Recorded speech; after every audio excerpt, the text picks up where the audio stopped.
Artis Nikita Mirzani kini tengah mendekam di balik jeruji besi. Nikita ditahan atas kasus pemerasan dan tindak pidana pencucian uang (TPPU) terhadap dokter kecantikan Reza Gladys. Ibu 3 anak itu ditahan sejak 4 Maret 2025. Hingga kini kasus itu masih berjalan. Terakhir, Nikita menjalani sidang online pada Kamis, 4 September 2025, di Pengadilan Negeri PN, Jakarta Selatan. Jarang terdengar kabarnya, baru-baru ini Nikita Mirzani rayakan Maulid Nabi di rutan. Ibunda Loli itu bahkan dipercaya membaca sari tilawah di depan napi lain.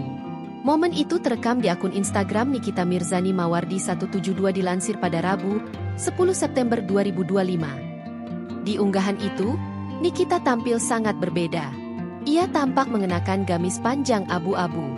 Tak hanya itu, Nikita juga melengkapinya dengan hijab warna senada. Di video itu, Nikita tampak memakai make-up tipis. Ia juga tampak tersenyum manis saat kamera menyorot wajahnya. Usut punya usut, Nikita tengah merayakan Maulid Nabi di rutan bersama Ustaz Dery Sulaiman. Tak sekadar merayakan, Nikita bahkan dipercaya untuk membacakan sari tilawah di depan napi lain.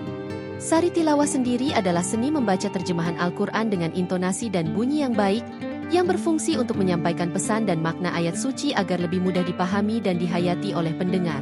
Pembacaan sari tilawah ini bertujuan menumbuhkan kecintaan untuk membaca serta memahami Al-Quran. Momen ini menjadi waktu yang istimewa bagi umat Islam di seluruh dunia untuk mengenang kehidupan, perjuangan, dan keteladanan Rasulullah dalam menyebarkan ajaran Islam. Oleh karena itu, umat Muslim dianjurkan menghabiskan waktu untuk beribadah saat Maulid Nabi. Hal itu pula lah yang dilakukan oleh Nikita Mirzani. Netizen pun ikut salut melihat Nikita Mirzani rayakan Maulid Nabi di rutan. Publik juga memuji Nikita yang fasih membaca sari tilawah. Tak hanya itu, mereka juga memuji penampilan anggun sang artis di momen tersebut.